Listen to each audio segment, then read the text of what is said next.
Hello dear students, welcome back again to this another video. आज के इस session के अंदर हम बात करने वाले हैं फर्टिलाइजेशन के बारे में।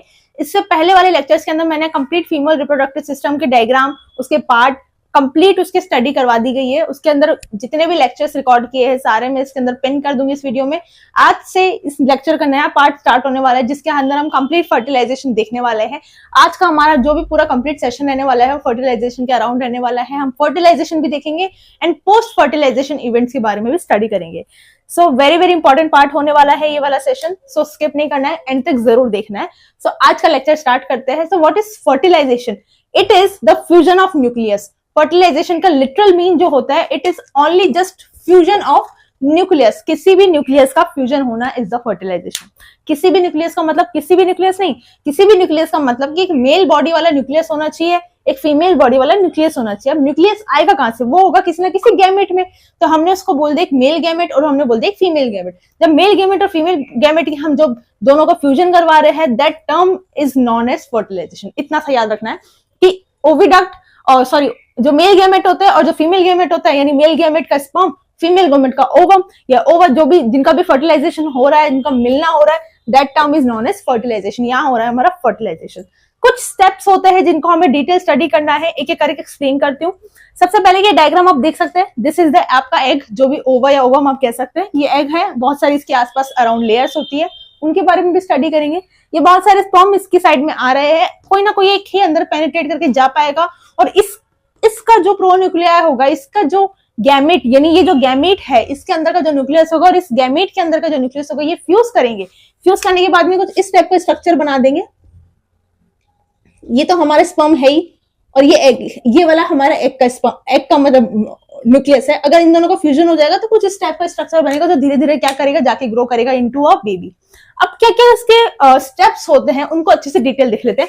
सबसे पहले आता है कोपुलेशन, या फिर हम इसे ही क्या बोल सकते हैं, इसे हम सबसे इंपॉर्टेंट पार्ट इसलिए कह रहे हैं कि कोपुलेशन के अंदर क्या होता है कि जो मेल रिप्रोडक्टिव पार्ट होता है वो इंसर्ट किया जाता है फीमेल रिप्रोडक्टिव पार्ट के अंदर, जहां से क्या रिलीज होता है सीमेन। यानी कि जो हमारा मेल गैमेट है वो फीमेल बॉडी के पास में आ रहा है अपने आप, उससे लेकर आया गया है। उस मेल गैमेट के अंदर जितने भी पार्ट्स होंगे उसमें मतलब कंप्लीट मेल गैमेट, एक तो उसके अंदर डाइल्यूट होता है, that term that liquid is semen. तो कंप्लीट मेल बॉडी का जो भी पार्ट होगा जहां से सीमेन रिलीज किया जा रहा है, that is the male reproductive part. वो सीमेन रिलीज किया जाएगा इनटू द फीमेल बॉडी। तो फीमेल रिप्रोडक्टिव पार्ट के अराउंड वो सीमेन रिलीज होगा। That semen consist of lakhs of sperm. तो मतलब सारे के सारा मेल रिप्रोडक्टिव पार्ट है वो कंप्लीट अपना सीमेन रिलीज किया है फीमेल रिप्रोडक्टिव पार्ट में। that only that thing, only that process is very very important. That process is known as copulation. तो ये वाला पॉइंट अपना क्लियर हो गया। कॉपुलेशन तो हो गया, हमने सीख लिया कि कॉपुलेशन हो गया मतलब सीमेन या जो भी हम स्पर्म कह रहे हैं या मेल रिप्रोडक्टिव या मेल गैमेट जो हम कह रहे हैं, वो मेल गैमेट पहुंच चुका है फीमेल रिप्रोडक्टिव सिस्टम के अंदर, वो पहुंचा है बस। अब नेक्स्ट आता है पेनिट्रेशन, यानी ये पहुंच तो गए यहां तक, ये मेल फीमेल रिप्रोडक्टिव सिस्टम और मेल रिप्रोडक्टिव सिस्टम को हमने हटा दिया, उसको जो स्पर्म है वो पहुंचा दिया गया है फीमेल रिप्रोडक्टिव सिस्टम के अंदर, उस पार्ट के अंदर। पर अभी तक क्या होगा, पेनिट्रेशन हुआ है या नहीं हुआ है, यानी ये वाले स्पर्म इस एग को अंदर मतलब इसको पॉइंट करके, इसको पिन करके अंदर पहुंचा ही नहीं पहुंचा, दैट इज पेनिट्रेशन। तो ये होगा पेनिट्रेट करना, किसने इसको पेनिट्रेट कर दिया। अभी भी फर्टिलाइजेशन नहीं हुआ, अब होगा fertilisation. Fertilisation is the fusion of nucleus. भाई अभी तो ये पेनिट्रेट ही गया, हमने कहा बोला कि न्यूक्लियस कहीं पे भी अभी आ गए किसी भी सीन के अंदर, न्यूक्लियस हमने नाम नहीं लिया। अब हम नाम ले रहे हैं न्यूक्लियस का, यानी फर्टिलाइजेशन वाला पॉइंट आते हमें नाम ले लेना है। न्यूक्लियस क्या कर रहा है, फ्यूज कर रहा है। सिर्फ ये फ्यूज करना, इसको फ्यूज करना नहीं बोलेंगे, इसको पेनिट्रेट करना बोलेंगे कि ओवा की जो मेम्ब्रेन होती है उसको पेनिट्रेट करके स्पर्म अंदर एंटर कर गया है, इसने फ्यूज नहीं किया। फ्यूज तो अब करेगा इसका न्यूक्लियस और एग का न्यूक्लियस। तो that is term as fertilisation. तो ये फर्टिलाइजेशन 3 प्रोसेस यहाँ कंप्लीट हो गए। नेक्स्ट के 2 प्रोसेस आता है, सेल का डिवीजन होगा, यानी धीरे धीरे इसने क्या कर लिया, फ्यूजन कर लिया, तो ये फर्टिलाइजेशन हो गया। फिर ये क्या करेगा, धीरे धीरे अपना जो कि जितने भी सेल्स वेल्स होते हैं वो डिवाइड करना शुरू करेगी, क्योंकि सेल डिवाइड करेगी कि नया ऑर्गेनिज्म बनाना है, एक सेल से तो कुछ होगा नहीं। We are multi cellular organism, अलग अलग सेल चाहिए होंगे, अलग अलग टिश्यू चाहिए होंगे, कंप्लीट ऑर्गन बनाना होगा, उसके लिए हमें सेल डिवीजन करना होता है। तो सेल डिवीजन होगा, देन होगा हमारा इम्प्लांटेशन। यानी अभी ये वाला सारा प्रोसेस चल रहा है कौन से पार्ट में, खुद सोच के बताइए। ये वाला सारा प्रोसेस चल रहा है हमारे एम्पुला वाले रीजन में, जिसको हम ओविडक्ट या फेलोपियन ट्यूब वाला रीजन बोल सकते हैं।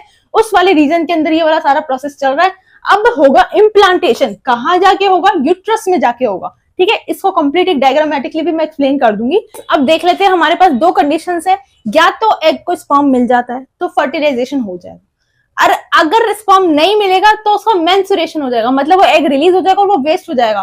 फीमेल बॉडी के अंदर एवरी 28 डेज एक एग रिलीज होता है, उसको स्पर्म मिल जाता है तो वहां 9 मंथ का एक ब्रेक लग जाता है, जहां की एक नया ऑर्गेनिज्म या नया फ्यूटस डेवलप होने लग जाता है। देन 9 मंथ के अंदर उसको मेंस्ट्रुएशन साइकिल से गुजरना नहीं पड़ता। बट अगर स्पर्म नहीं रिलीज होता है, स्पर्म नहीं मिलता है एग को, तो क्या होता है, प्रेगनेंसी हो जाती है। और अगर मिल जाता है, मतलब अगर नहीं मिल रहा है तो क्या हो जाता है, मेंस्ट्रुएशन हो जाता है, मिल जाता है तो वहां प्रेगनेंसी स्टे कर जाती है, प्रेगनेंसी मेंटेन की जाती है। तो इंपॉर्टेंट पॉइंट अब हम देखने वाले हैं फर्स्ट कंडीशन। इस लेक्चर के अंदर हम सिर्फ एक कंडीशन के बारे में बात करेंगे, इससे अनदर वाले लेक्चर के अंदर हम नेक्स्ट कंडीशन देखेंगे। तो पहली कंडीशन देख लेते हैं कि जब प्रेगनेंसी वाली पोजीशन आएगी, प्रेगनेंसी वाली कंडीशन आएगी, तो कंडीशन कब आएगी, जब स्पर्म या सीमेन रिलीज कर दिया जाएगा मेल बॉडी से फीमेल बॉडी के अंदर, और स्पर्म और एग का क्या हो जाएगा, फर्टिलाइजेशन हो जाएगा। इससे पहले वाले पार्ट में वाली चीज हमने कंप्लीट कर ली थी, इससे अब हम आगे पढ़ने वाले हैं। तो हमने देखा कि प्रेगनेंसी हो रही है, फर्स्ट कंडीशन ये है। सो प्लेसेंटा ग्रो, प्लेसेंटा क्या करेगा, ग्रो करेगा। अब प्लेसेंटा नाम की क्या चीज आ गई, अलग से नहीं। तो देखो यहाँ पे मैंने एक स्ट्रक्चर बनाई है, यूट्रस।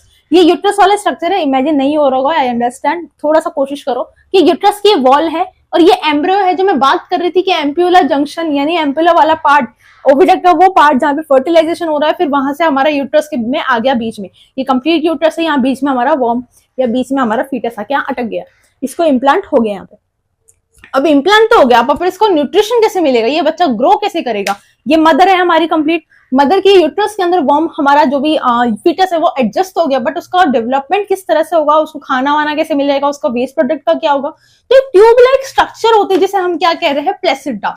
बाद में जब प्रेगनेंसी कंप्लीट हो जाती है और मैच्योर हो जाता है बच्चा, जब उसके बाद में एक प्रोसेस होता है जिसके अंदर हम बोलते हैं डिलीवरी वाली चीज, तब अम्बिलिकल कॉर्ड कट की जाती है, तो that cord is placenta only.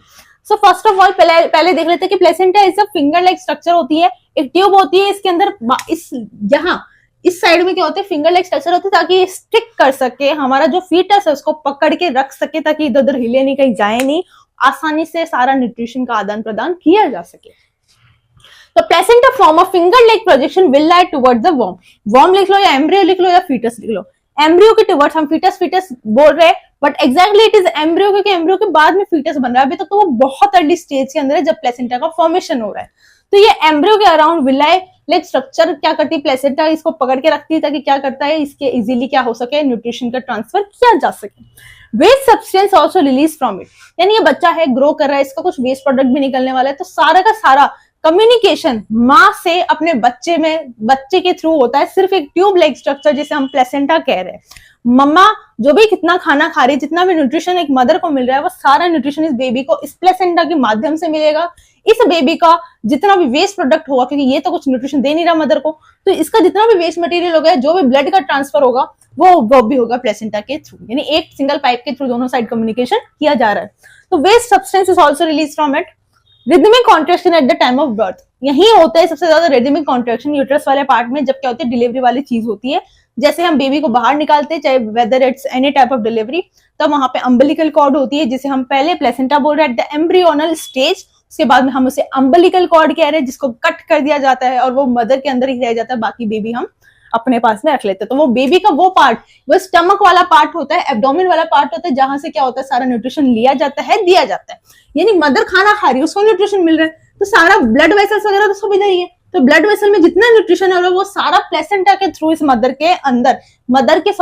के चाइल्ड के अंदर पहुंचाया जाता है। तो दिस इज प्लेसेंटा।